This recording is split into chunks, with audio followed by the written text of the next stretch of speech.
My name is Beth, and I work for Family and Community Services in the Consumer Credit Counseling Department. So I do presentations like this. I do a lot of education classes, teaching people about finances, how to manage finances, budgeting, credit, and how it works. I help folks with the required bankruptcy classes. So today we're going to talk about budgeting and some helpful tips. So one thing that a lot of folks have never heard of is the economic way of thinking.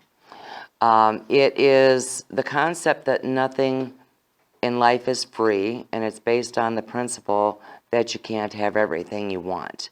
You have to make choices, and every choice involves a cost, and the choices will have consequences, some good and some bad.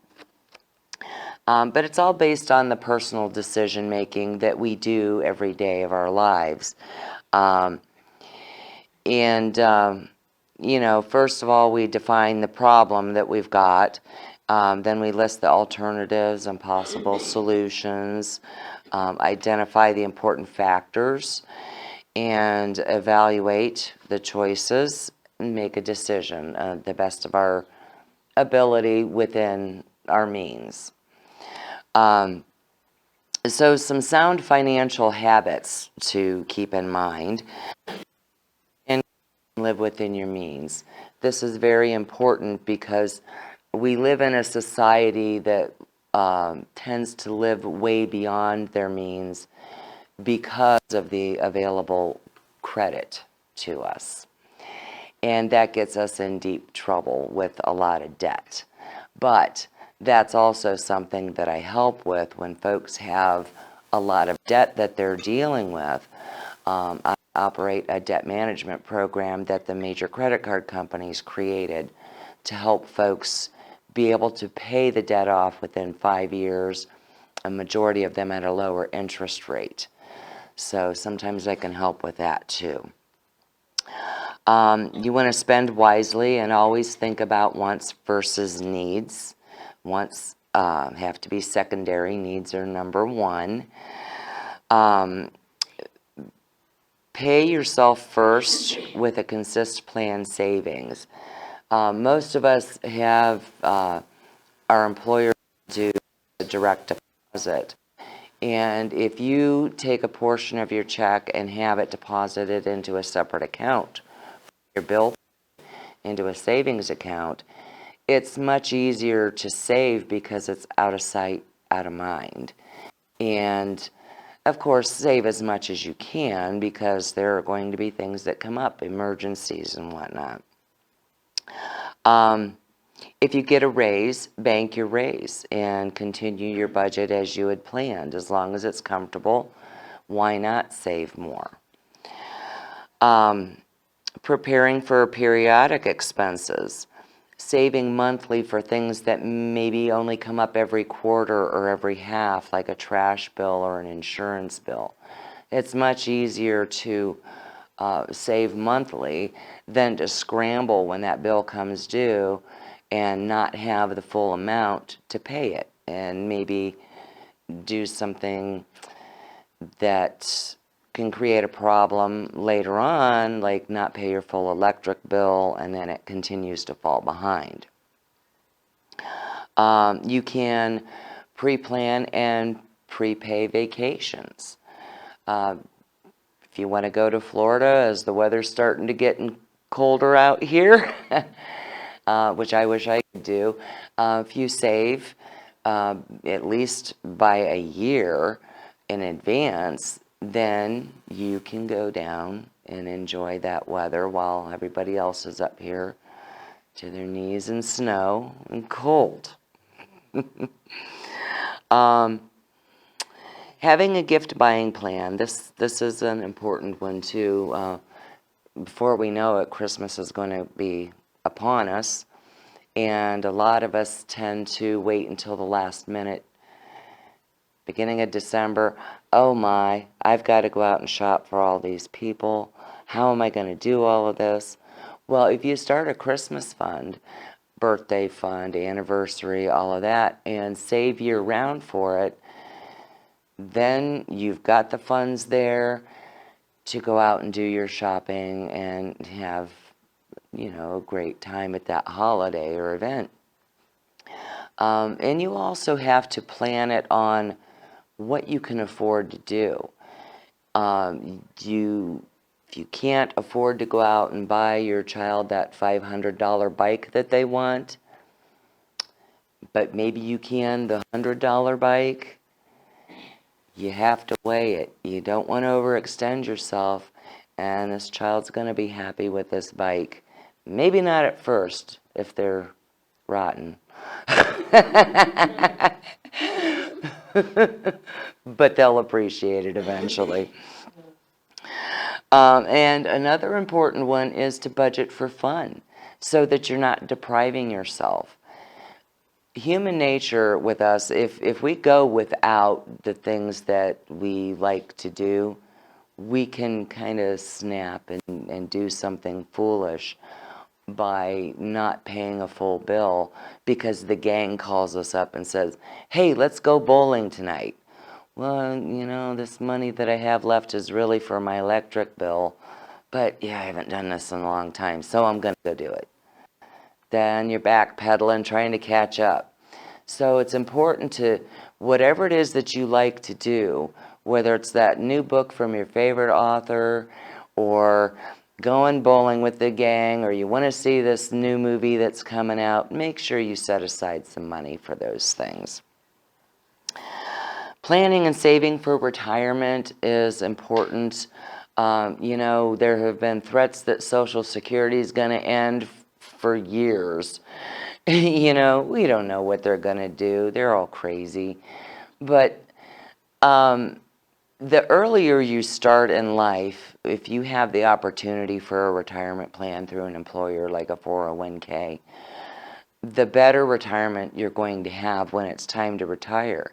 And you want to base it on the kind of lifestyle that you want to have. Do you want to be able to travel, do multiple vacations within a year when you retire?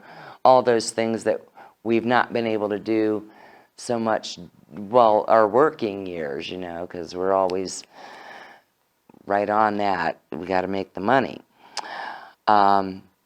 So definitely, and the more you can contribute to a 401k or 403b, if it's a nonprofit, the better retirement you're going to have.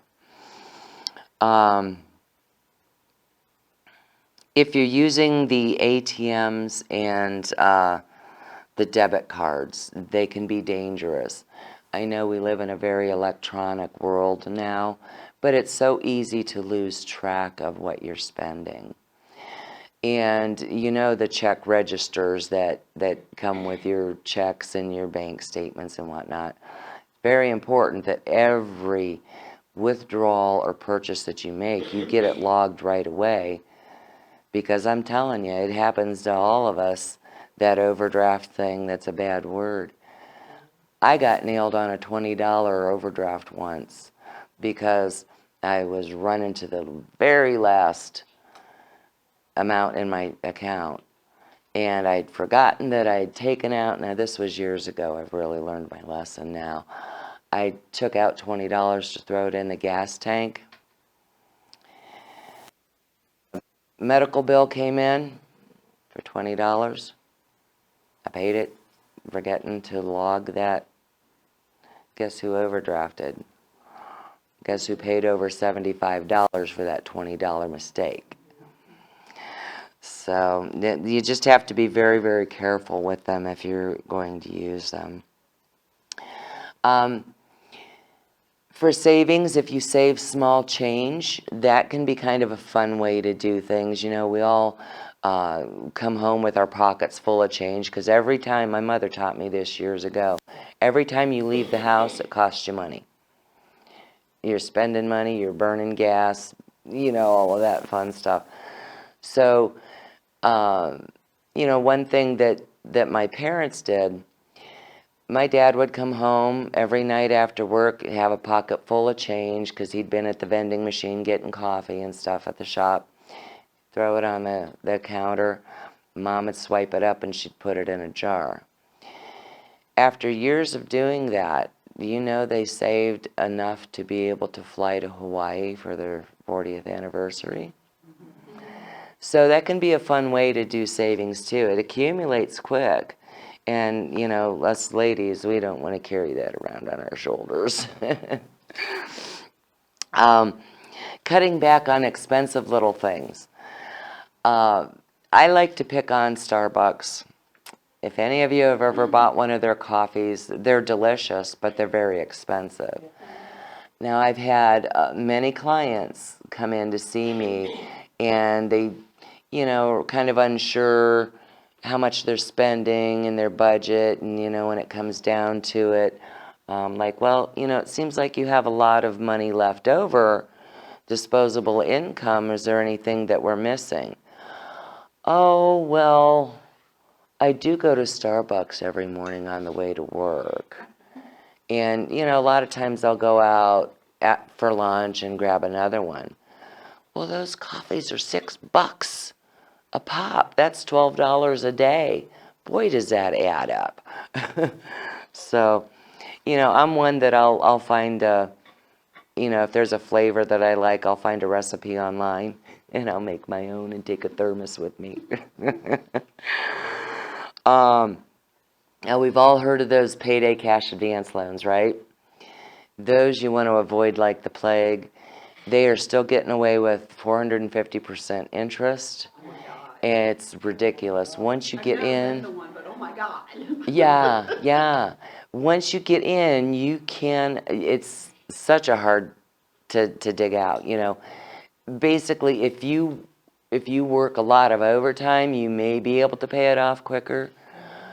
But I've seen people get into them so badly where they borrow another one to pay this one off, and then borrow another one to pay this one off, and pay this one off. And it's an absolute vicious cycle. Literally, several years back, I met with a lady, young woman. She had 10 of them that she was trying to, and she had like $20,000 worth of debt in those kind of loans. Now they're even trying to push collateral loans. You know, if you put up your car, you can get more, you know. And it's very predatory, obviously, with 450%. So avoid it like the plague, definitely. It's important to organize your bills and your monthly statements and whatnot. Keep them in a good, secure place so that you're not frantically looking for something. You know, if you get a phone call about, you know, you didn't pay this late fee or whatever, if you have a good filing system, you can go right to that while you're on the phone with this person and say, no, right here's my canceled check.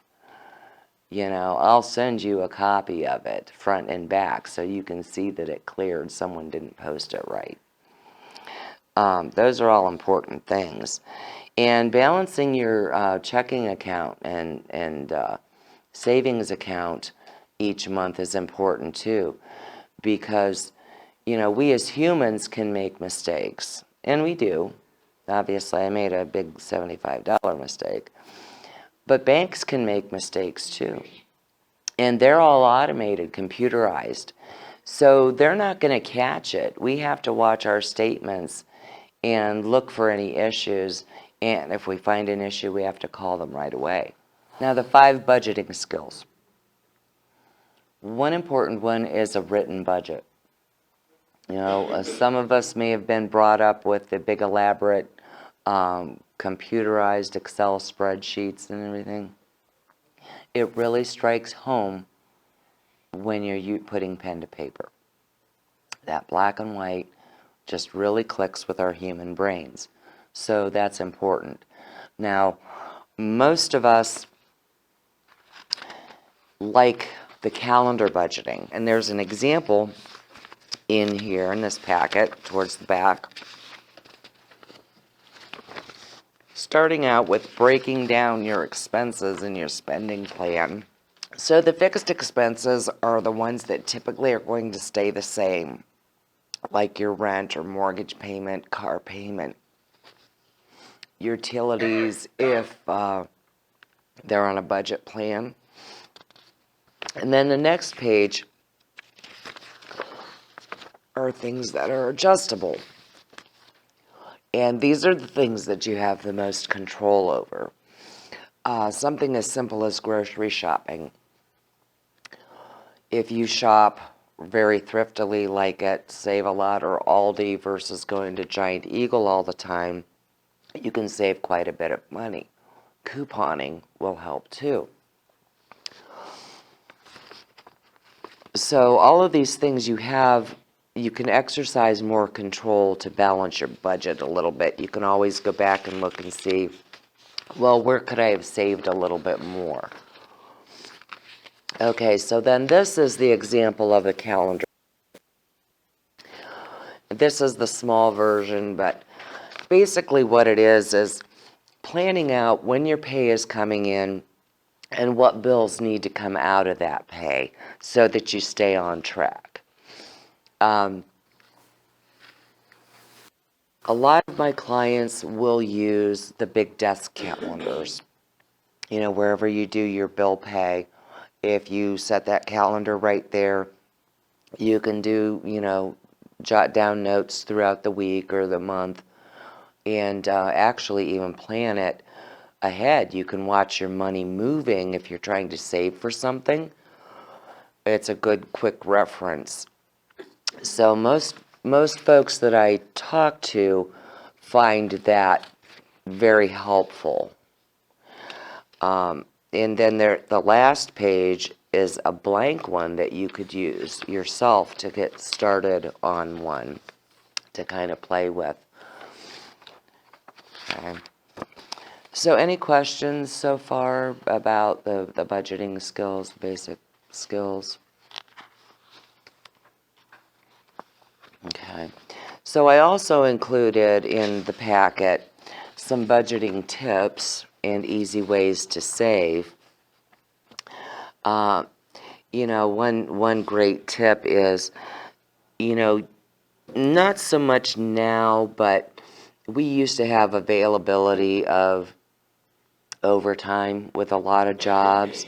Sometimes it was demanded, and folks would get used to living on that pay.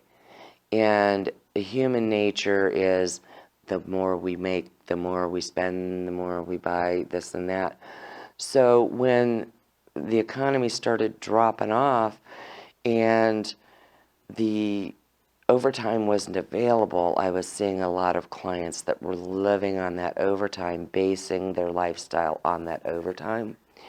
You never want to do that. You want to base it on your 40-hour work week. And anything in overtime, that's just an extra bonus. Throw that into savings. Plan your budget on just what you're making on that 40-hour work week.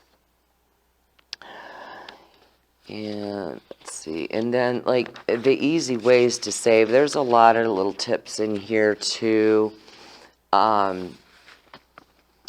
Some of them are kind of outdated. We don't see coupons as much as we used to. And I think it's because of that show about couponing where you can get everything free. I think they started backing off on all of that stuff. But there are still some coupons that you can find in the Sunday newspapers. I'm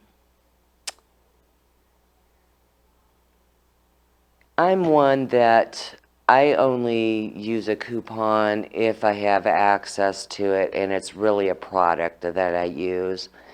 You know, a lot of these couponers would just use the coupon and buy the stockpile of stuff. Well, if it's not something that you're really going to use and it's not your favorite product, it's going to end up sitting, and that's kind of a waste of money.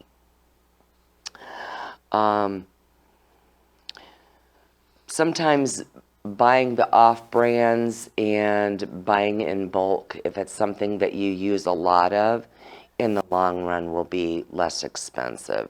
You know, if you've got a large family, for example, the toilet paper rolls off the roll quicker than you can bat an eye. So that's an example of something that you want to buy bulk in, and you're going to save money by going to Sam's Club and buying the great big, you know, because you'd be lucky if that lasts the whole month if you've got a lot of kids. So, you know, and I can let you guys, you know, read through the rest of these little tips. I think I'm about out of time anyway, so I'll open the floor to any questions that you guys might have, or guidance on any issues that you may have. I was just saying, when you brought up the Christmas, every year I join my mom. They have a Christmas club. Mm-hmm. So every second Tuesday, what we do, we put money in and we get it out, like, you know, in December. Where do we do that at? I mean, remember my grandmother used to do that. Yeah, so that's what they. Oh, Skills Community What Center. was that? No, it was a community center. Oh, okay. So really, it's really the seniors club, but anybody that wants to save money, Yeah. they can. It's however much you want to put in. So, you know, you got different ones. Mm-hmm. And then that, like in December, it's like the first, they go and then they get their money. So, you know, for what they save, it starts in January. So you save pretty much for 11 months straight. Mm-hmm. And some people just go in and add an extra, like if it was, even though it's done, you sort of just add to whatever they already had. So, Mm-hmm. so this is what you said. And by then, depends on what you say. Like if you put $100 in, well, you're looking at $1,100 come December. Yeah, yeah. And you can do that with your own savings account too. Yes. I'm saying it's Yeah. easier, so then at least you don't have to, like, if you do it, you don't have to worry, you can't go get it, you know what I Right, mean? that's right. Yeah, you Yeah. can't go get it, you can't find yourself pitching. Right, and it's important to save for emergencies, you know, car repairs, house repairs, Yes. things like that. So you could literally, you know, you could have one savings account and be dumping all of the money into that, but on the sideline, have a journal of what your plan is for, okay, this much of this $100 goes towards Christmas. This much of this $100 being deposited goes towards car repairs, home repairs. And that way you have that plan, and instead of, you know, okay, I've got $5,000 saved, now 1,000 of that is for Christmas and anniversaries and birthdays. So that leaves me 4,000 for, let's see, 1,000 for car repairs, 1,000 for this long weekend trip that I want to take. You know, just break it down that way so that you're not shorting yourself in other important areas, like especially a car repair. I mean, we all need our vehicles to be able to get to work to make the money to pay the bills. So it's important to have that savings for those when they crop up.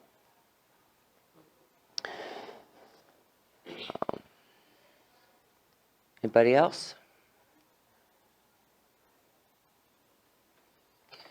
Do you know of a website where you compare things like car insurance or renter's insurance?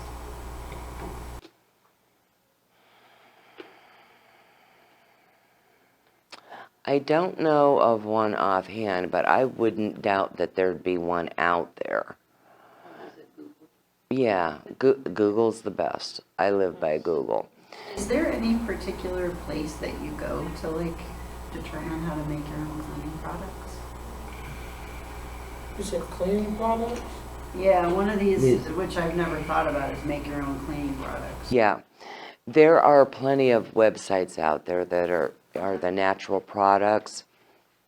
Another thing that you can look up is, you know, even for like salves and things like that to heal wounds, the Native American websites will have a lot of things like that, and they actually work better than some of the medicinal. I use quite a lot of that myself. So that the herbs can be kind of expensive to buy to get you started, but It's worth it. It really is.